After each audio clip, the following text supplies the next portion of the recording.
magandang umaga sa ating mga kapatid. Assalamualaikum warahmatullahi wabarakatuh.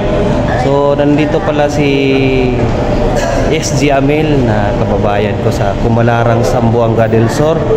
So first time niya pumasok ngayon. Ayan. Ano masasabi mo, Brad, sa area natin, Brad?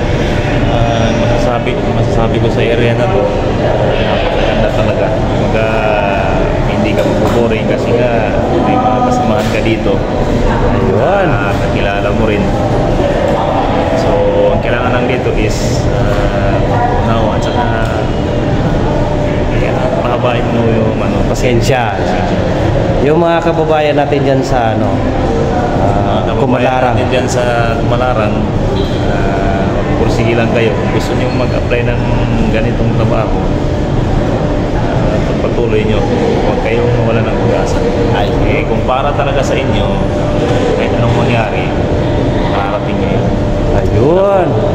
Diba, magandang aral yan sa makukuha natin. Tuloy-tuloy lang laban. Ako nga, 10 years ako. 10 years kaming hindi nagkikita nito.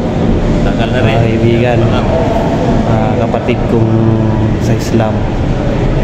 Ayan. Maraming salamat sa atin mga masigasig. Ingat po tayo lahat. Saludo ko sa lahat ng mga pipeline dyan. Ayan. Ingat-ingat.